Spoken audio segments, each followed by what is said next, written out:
Okay.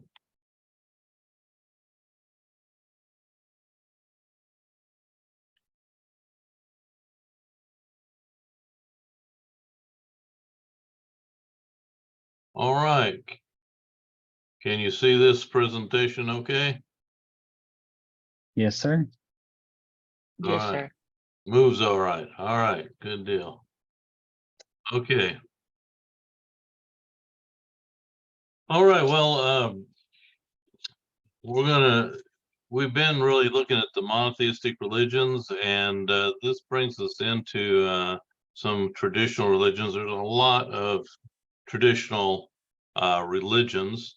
We're going to talk about African traditional, then Native American Indian religion. But you could have Chinese, Japanese, and they have a lot of the same things in it. They'll have some idea of God or gods, spirits, ancestral evil spirits, things like that. There are a lot of similarities, but I'm more familiar with African traditional religion, having lived in Africa for 14 years. And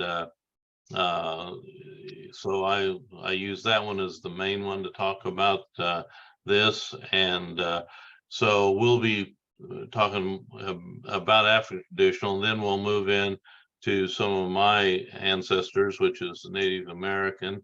So I have a number of different tribal groups in my lineage. So we'll talk about them as well.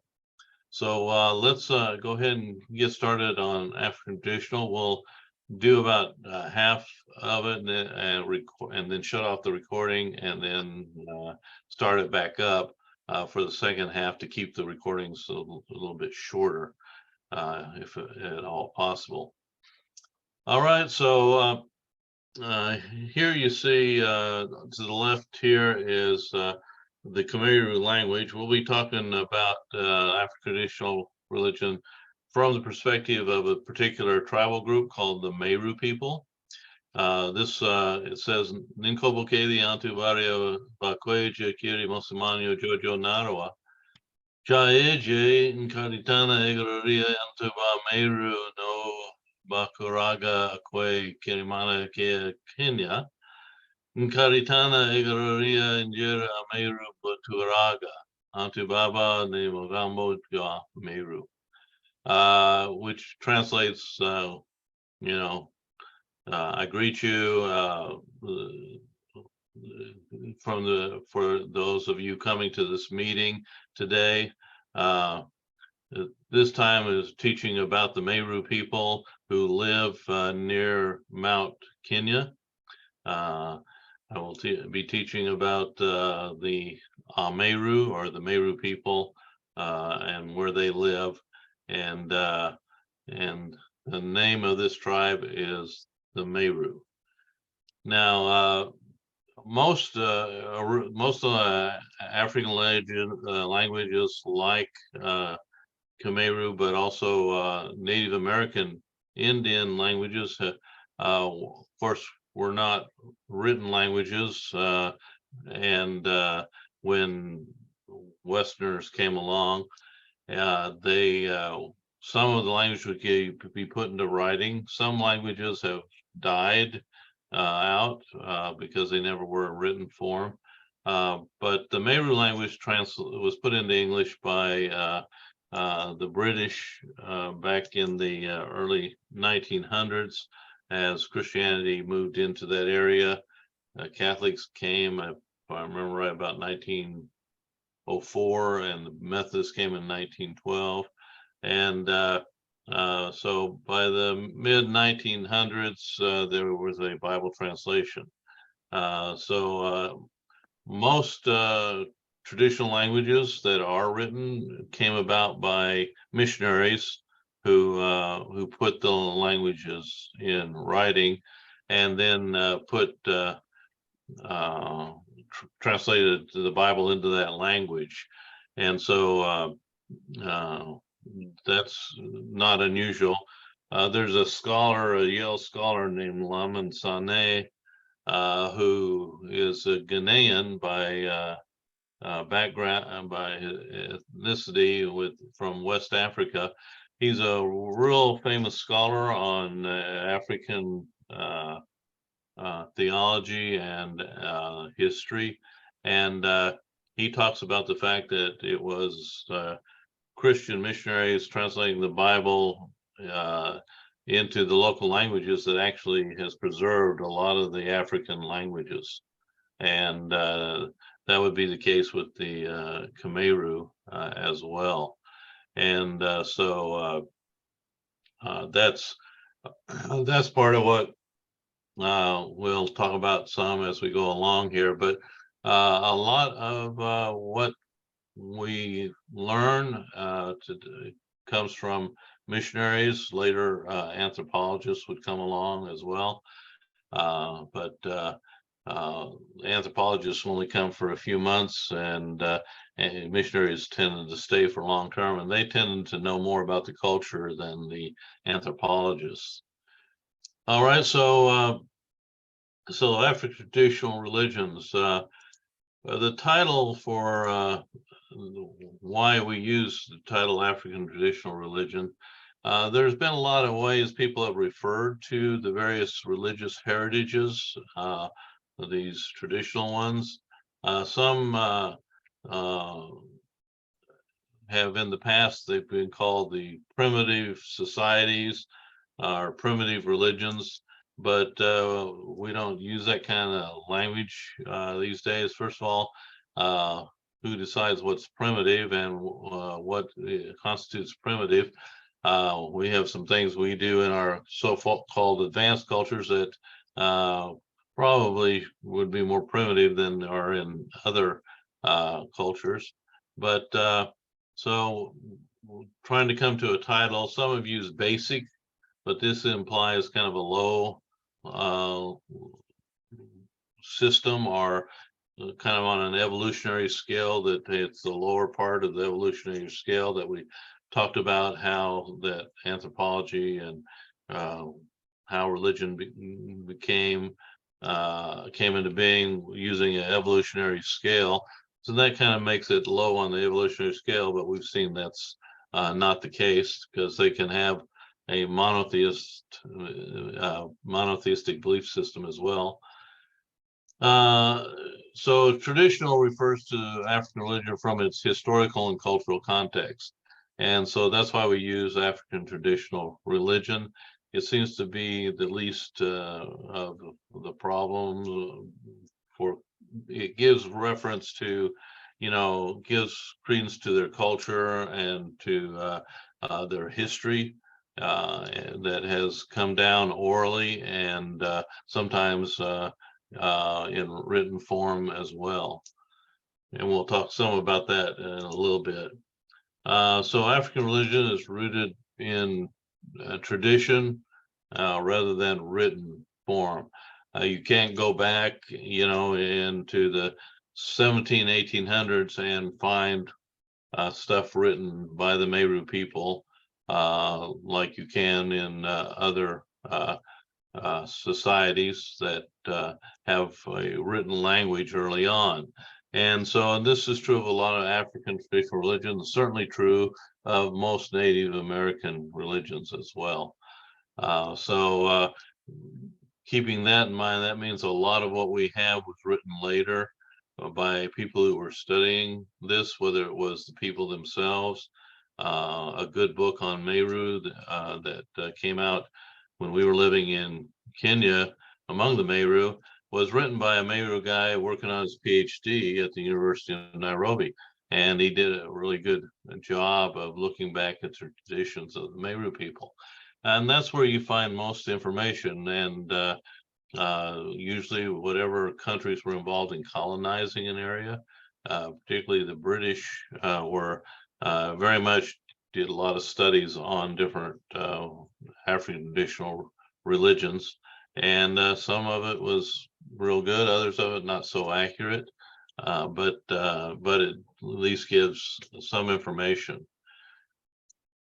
So if we look at Africa as a whole, most people are not real familiar with it, and I have had people tell me, well, tell me about the country of Africa. And I have to remind them it's actually a continent with a bunch of different countries. Right now, about 53. And it is the second largest continent in the world, and has 20% of Earth's land. The population now is over 1 billion people, 1.2 approximately, and it boasts the longest river in the world. It has the world's largest desert, the Sahara. That would be up above Kenya here, up into Sudan, Uganda. You start getting into the Sahara Desert, very sparsely populated the further you go up into this area. And so this area down here is called Sub-Saharan Africa. And my wife and I lived in Kenya and Uganda over here. And so I have down here the urban population is about 47%. I think that that's about right, but it will soon be that most people live in urban areas, and like the rest of a lot of the rest of the world, it will be over 50%. And so, but it has about 16 to 17% of the world's population lives in Africa. They estimate that the population of Africa will double by 2050. And if that's the case, that's a lot of people. And with that will no doubt come a lot of difficulties just to have enough land to support that many people. So that's some of this area of Africa. If you were to look these days at the religious background of various parts of the world, and since we're looking at Africa, you can see up north, the Sahara Desert and up is the screen color, which if you look down here at the chart, that's Sunni Islam. And Sunni is the majority Islam. The lighter green here is Shia that we talked about earlier. Yeah, but down here you'll notice that there is some here along the coast, especially, is some Islam. But when you get most of sub-Saharan Africa is Catholic and Protestant primarily in this area. And that's been growing significantly since the middle 1900s.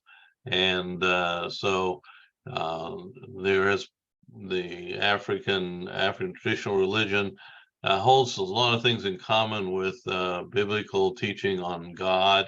And, like the Meru people had a sacrificial system to God, just like in the Old Testament. And so learning about God through the Bible was not a big transition for them. And so they looked at it and said, well, that's God the Bible talks about is the God we know. And so a lot of that happened in Africa. And so that's why it's more open to Christian teaching. And so that's been the case for a good many years now. And we'll talk about some of that growth a little bit later on. All right, so ATR represent about 100 million people, and it's about 3% of the world's population, which means it's a decent sized population of people. Out of the list of religious groups, it's the 7th largest group. There's Christianity, then Islam, Hinduism, secular, atheists, and Buddhism, and Chinese traditional, and then comes African traditional religions. So this is changing. most of the people who are becoming Christians in sub-Saharan Africa are coming out of African traditional teachings. And so as Christianity has increased, the number of African traditional religion practitioners is decreasing. So the growth of Christianity here, you can see just some of that in here. So if you figure the population of about 1 billion people, 1900, you had 8.7 there. Then 1970, 117 million. 360 in 2003, and by 2010, 420,000. So there's a continued trend. You see this down here with the Christian one here. You can see the graph going up, and so Christianity is going up while traditional African religion is declining in proportions to the growth of Christianity for the most part. Now you do have Islam that is practiced in the various parts, and it is also increasing, but not at the same rate. They estimate by 2025 there'll be over 600 million professing Christians in sub-Saharan Africa. And when we were there, we were seeing a lot of people becoming Christians, and to this day there still is a good many people coming into Christianity there. So the area we'll be talking about is the Meru area, and it's a tribal area of the Meru people. And when we were there, there was only about 300 to 400,000. Now there's well over 1 million Meru people who come from that tribe.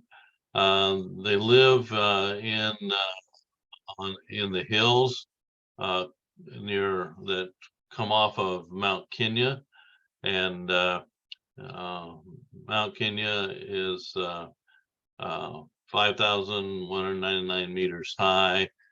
That's somewhere around 19,000 feet. And so Meru is kind of on the northeast side, and those hills go out until you start hitting the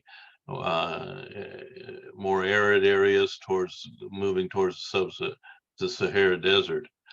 And they're in what's called the Nambini Hills, and you can see some of them here.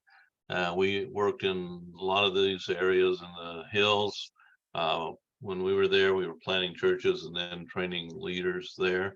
And so we have about 40 churches up in this area, and so they kind of moved northward from Mount Kenya, 20 miles north. Mount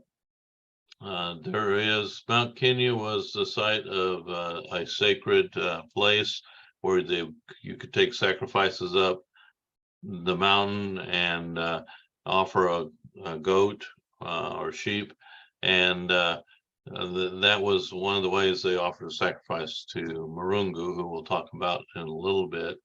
And in the case of these hills over here, because of the distance, there was a place called the highest peak of the Nambini Hills was another sacred place where one day we were driving out and we saw a procession going up the mountain. They were going up to offer a sacrifice to God, Marungu, and we just happened to drive by that day and see them going there. All right, so if you looking out north from the Nambini Hills, this is going out into the savannas, and you can see craters out here where probably from volcanic stuff early on, but totally dormant now. But these are just some of the pictures of that area. And so people tend to think of Africa by the pictures they see on TV that always shows pot-bellied kids and very dry areas that don't have much vegetation and so forth. And there's certainly populations that live in those areas, but the vast majority of people live in areas that are like the Nambini Hills, green and lush, and they grow a lot of crops, and they make their living out of that. And so, and it can be a lot. We tend to think of Africa as very hot, but there are parts of it that are extremely hot along the coast. For example, our youngest son, his wife lived along the coast in Tanzania, and I mean it was miserably hot a lot of the year. And but where we lived in Meru, uh, uh, when it got up into the mid 80s or high 80s, that was getting hot. That was about as hot as it would get, and it very rarely got below the low 60s. And that would have been June and July when it got the coolest. And you get weather like this one down here, the fog and stuff like that. But really, we most people live in areas where there is a way to farm and make a living. Um, all right, so again, they tend to have their own plots of land, small farms that are handed down from the husband, the father. It's a patriarchal system, and but the problem is the population growth has made the splitting up of that land so that people were getting smaller and smaller pieces of land. And in some areas it's more problematic than others, but it is an ongoing issue. They are instituting ways of farming now, and getting more irrigation and greenhouses where they can farm year round and not be totally dependent on the rainy seasons. Um, their main crops are corn, beans, potatoes, cabbage, some types of fruit, depending on how the altitude. And they have some cash crops, which they export primarily, which is tea, coffee, and something they call Meru. Now, nobody in the US probably knows what Meru is, but in East Africa, it's very well known. It's also called khat. And I saw it one time on TV in the US in a news report. They were talking about, the newscasters were talking about these trucks coming very fast through town carrying this stuff called khat. Well, that comes from Meru, who is one of the biggest producer of it, and it's a drug. And it's sort of like marijuana, but you peel off the bark of the twigs from the tree and you chew it, or you can just chew on the twig, and it gives you basically the same sensation as marijuana. And it's very popular, especially among Muslims, because it's okay. You can't drink, but it's not it's not against the Quran to use Imra. So they export it all over the place, but it's not good for people. And but it's like drugs anywhere. It brings issues with it, even though they make money off of it. This is the town we lived in called Matindawa, or Meru town. And it's kind of in the center of the Meru district. Population, it depends on where you draw your circle, but it's 80,000 and above for sure. It's grown a lot over the years, and I mean, from the time we lived there originally to now, it's just humongous compared to what it was. Now, when we lived there, there wasn't, social media didn't exist, the internet hadn't come into existence yet, and But now, they've got internet cafes. Most people have a cell phone. They may not have a smartphone, but they've got a cell phone, and so communication's a lot easier. But you can kind of get an idea of what the downtown looked like with this one here. Uh, but these days, it's even more crowded than that. You can actually have traffic jams in this town now. But if you're out in the village, you're likely to see places like this. This is a friend of ours. His name is Imbogo, and he's a very short, slender guy. He became a Christian when we were there. He wrote a letter to the missionaries when we arrived there, and he had heard we had come.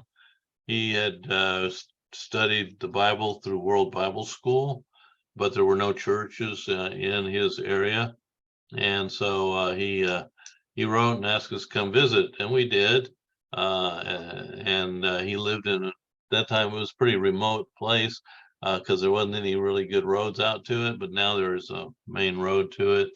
But this is his home, so you can see it's a mud hut, but he's got tin roofs here. Over here, there's some thatch roofs, and these are the traditional homes.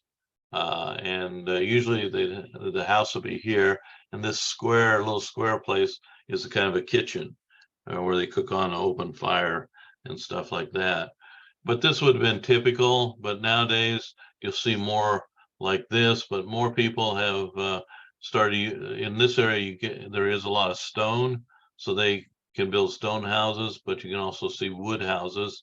But because they're trying to preserve the forests, sometimes the price of wood is higher than the price of stone.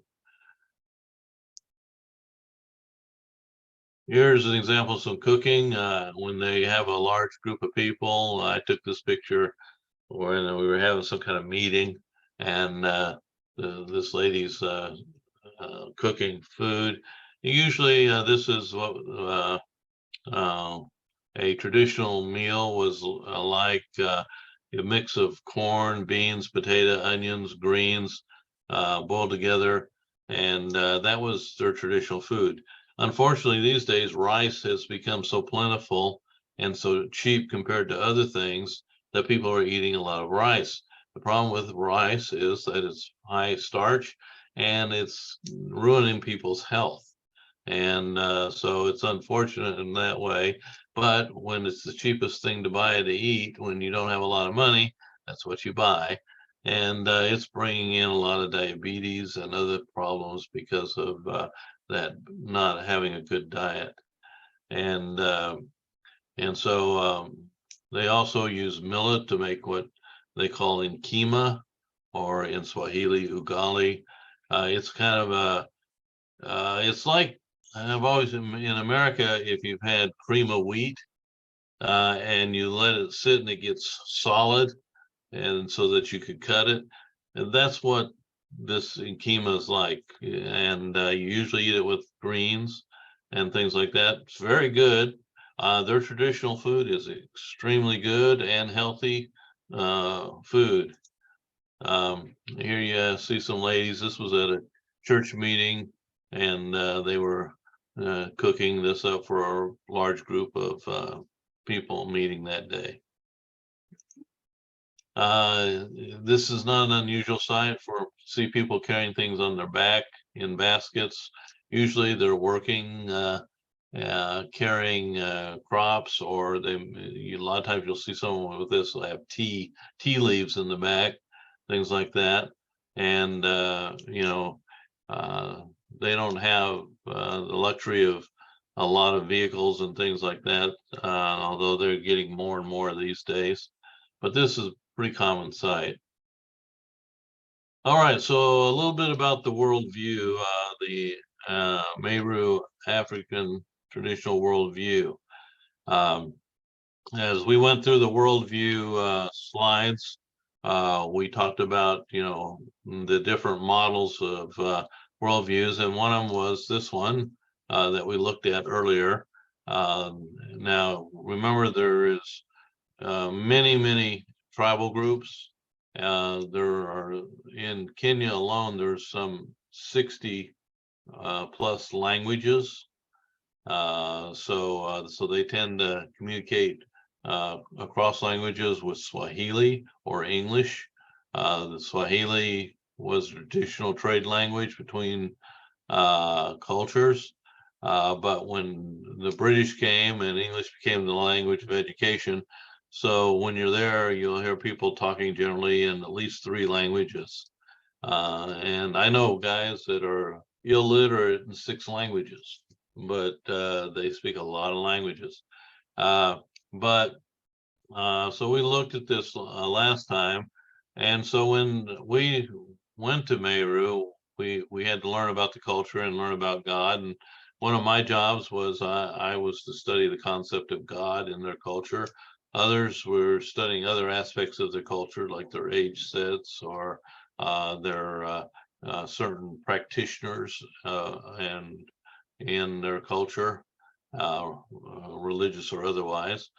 And so for the Meru people, Marungu, he had other names besides that, but they only had one god traditionally called Marungu. He was also called Ingai, which relates back to rain. But it's also that term for God is also used by a sister uh, tribe called the Kikuyu who use that, but also another tribe not too far away called the Maasai, and they use the term Ngai as well. But he was also called Mweniinya, which we would translate in English, God Almighty. And he was called Momumbi, the creator, the God, and Murungu Injeru, which is the god of blackness, which means he's the holy God, and black being the color for holy among the Meru. And so you could see that there was a lot of things in common with biblical teaching with who God is, but they didn't know the biblical history of God working through the Israelites and even before the Israelites. So when they did have the Bible available to them, they began to say, well, this sounds like our God, and but we're learning more about him through this through the word. And so it wasn't difficult for us to talk about God and then move over from God to Jesus, and that's been the case for a lot of traditional African religions. There is a big spiritual realm. They view the world with God in it, and a big spiritual realm. But like we mentioned earlier on, God is distant in their culture. You don't have a direct access to him per se. You can pray to him, offer sacrifices, but he's not really a personal God, personally involved on a daily basis as the Bible depicts God. And he doesn't really communicate much with the world. So you got access to here from our world to God, but it's a dotted line here. There's only minimal uh, communication from God. Most of what happens is the spiritual realm here is what's actively involved on a daily basis. This will be your ancestral spirits to evil spirits are what are daily impacting. So you got line going to them and line coming down, basically meaning a lot of interaction. And I mean, they tell us stories about the ancestral spirits and what's gone on with them. I was told by an old fella the one time that I was heading back to my car one evening, and he said, "Don't go down that path to the car like you usually do. Go down this other way." And I said, "Why?" He says, "Because you're gonna surprise the ancestral spirits. They're along that path right now." And it wouldn't have bothered me, but on the other hand, I to make him feel better, I went the other way. But there is a lot that has to do with traditional religion that has to do with ancestral spirits. they're the ones that you want to keep happy, and the ones that affect you if you don't keep the traditions that you're supposed to keep, and keep the ancestral spirits happy. Evil spirits, they believe that there are evil spirits that impact them. So when they read the Bible and the story of Jesus casting out evil spirits, that doesn't surprise them at all. Where today, if you read those type of passages to people who don't come from a religious background here in the U.S., they have a hard time even believing such a thing could have existed or even exists today. So, but they do believe in a physical world, and between the spiritual and the physical are these religious practitioners. The Meru people had a group of prophets called the Ogwe, or singular for that is Mogwe, and he was kind of a prophet ruler. He got messages from God, and he would tell that to the people, and so he kind of functions both like in the Old Testament. You had your prophets who were also kind of leaders of the people, and they had that in Meru as well. They also had diviners and medicine men. The diviners could access the spiritual realm and talk to the ancestral spirits. In case you offended one, they could access them and find out, what it is you did and how you can correct it. On the other hand, medicine men could do some of that, but they also had herbal medicine in which they would mix up and treat you for various ailments. Some of it does work. And you have sorcerers. Now, sorcerers or witches are evil in Meru, and they're almost like hiring a hit person. If you want to get even with somebody or revenge on somebody or want to kill them, you hire a sorcerer who will find the ways to do it, a lot of times with poison or other ways. They are not liked by people, and if they find out a person is one, it usually doesn't go well for that person. But they do exist there, and so the prophet ruler was the last one was alive when we arrived there, but that one became a Christian, and that was the end of from there on. There hasn't been a prophet ruler there. We'll talk about some history of the Meru people, oral history of the Meru people here in a little bit. Physical world, their leadership. Some tribes have kings. A lot of tribes though were ruled by elders, a group of elders from the different clans. When my wife and I first arrived in Kenya, we went and lived in a village next to a family there, and the father of the husband had been one of the elders of the main, what they called the Injuri and Cheke Council of Elders that ruled Meru. Now, by the time we arrived, the Council of Elders wasn't functioning because the national government took over the role of leadership. But some of the men who served in that, like his father, were still around. Even though he adopted me as a son, I could never get him to talk about what went on in the Council of Elders. He said they were sworn to secrecy, and he went to heaven keeping that secret. He would never share with me what went on in that.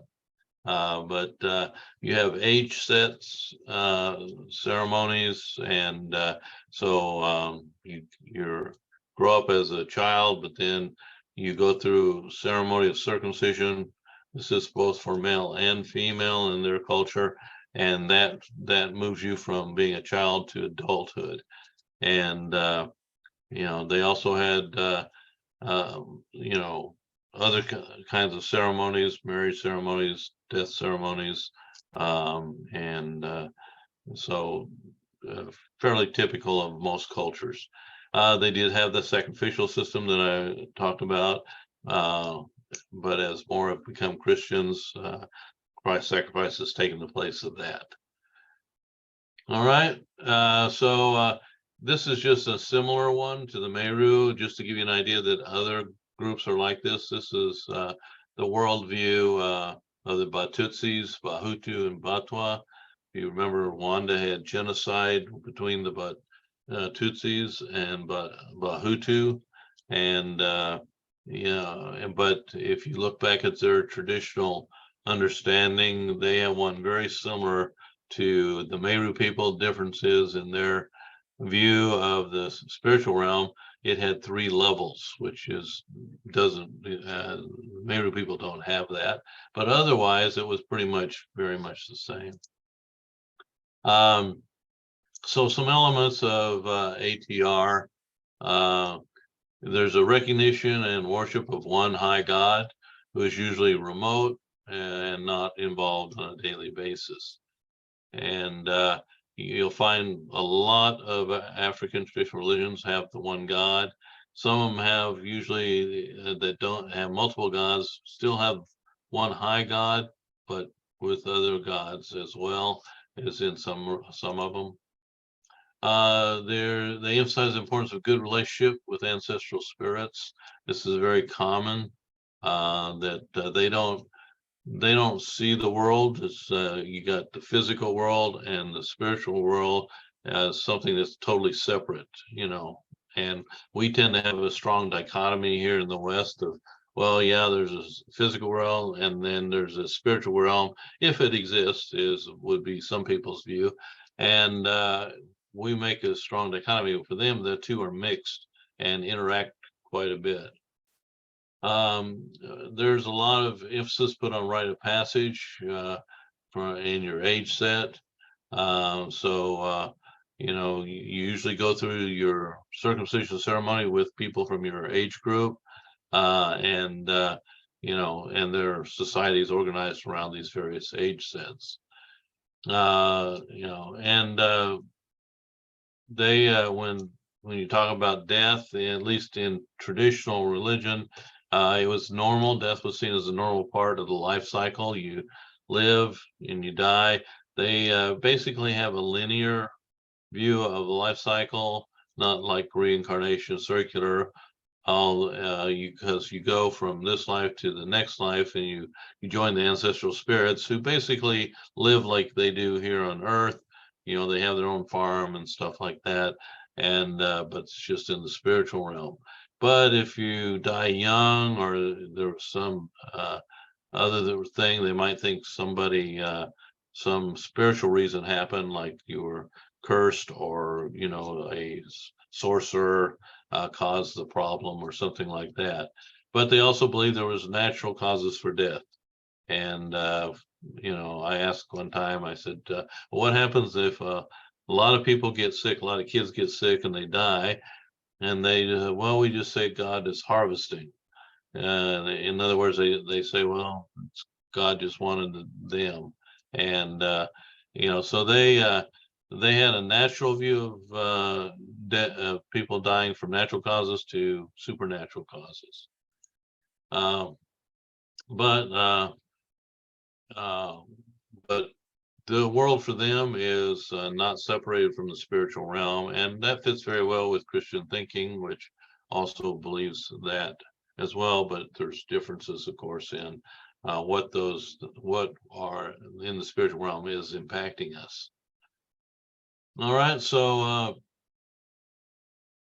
the word for their god, Marungu, which is, and then in Guide that I mentioned earlier, is all powerful, all knowing, eternal spirit, a being, good, but in some cases God is seen as somewhat capricious, but for sure usually distant in most ATR practices. But he's usually the creator of the world. The Maasai have a strange little doctrine in theirs The Maasai are cattle people. They are nomadic traditionally, and raise cattle and herd cattle. One of their things they say, well, God created everything and he created all the cows and gave all the cows in the world to the Maasai people. And this seems to be their way of saying, well, when we go out and steal people's cow, we're just taking back what was ours originally that God gave us. Kind of convenient, but that's part of their belief system. He is a provider. In some ATR religions, there are lesser gods, like in the Yoruba, but for the most part, most of them have an all-powerful God. The ancestral spirits that we talked about, they assist people in living on a daily basis. They are part of the protection of your clan. And they always, if you keep them happy that you're following traditions and honoring them, then you'll get good things from them. And occasionally some groups some have shrines to ancestors. Not all do, but some groups do. But mainly the ancestors are feared, or at least highly respected, and you want to keep them happy. There are groups that have nature spirits as well. Could be sometimes you could have evil ancestral spirits as well, but that is part of some ATR beliefs. And certainly evil spirits are there, and sometimes it's evil ancestral spirits, sometimes it's just flat out evil spirits that don't necessarily have a source, at least not that they can identify. And so we talked about Meru and epidemics already. All right, so Meru practitioner, we're going to talk about this for a minute, and then we're going to cut off the recording here in a moment. There's the medicine man, does good magic, herbal medicine. There's a shaman or diviner. He's kind of the medium between the spiritual world and the physical world. Sorcerers in their culture called arugi. These are really bad magic. They use it for evil things in Meru, but there are in other cultures there are good arugi and bad arugi. They're so sort of like a white witch and black witch, as they sometimes call them in mythology and mystical stuff. Agwe, they talked about the prophet ruler. And this is a picture of a medicine man that was taken by one of my teammates he was to study the different practitioners. I was studying, like I said, the concept of God and afterlife. And but he got to sit down with this guy and visit with him, and he told him about how he did his medicine. And he carries a bag with him that has a lot of his medicine and other paraphernalia. In his hand up here, he's got a horn which is hollowed out, and in it he has various medicine. And my friend, teammate who was there, he was sitting there, and while he was sitting there, a small goat walked up next to him, and they were sitting on a stool like this guy's sitting on, or like his bag sitting on. And the goat walked between them, and he reached down, put his arm around the goat, and it was one of these little baby goats with the little stubby horns. And he bent over and grabbed one of those horns with his teeth and pulled it out of the goat's head. And of course, my coworker, he said he just sat there with his mouth wide open, never seen anything quite like that. And the guy says, I needed this for some of my medicine. And so you find out a lot of different traditions and things that are practiced, but it also helps you to know when you're sharing the gospel, you have some idea of the culture in which you're sharing it. And this helped us to understand the best way to share the gospel. And so he's just an example of what is called a moga. And but he did things to help people, and and he did charge a fee for his work. All right, so let's stop the recording here, and let me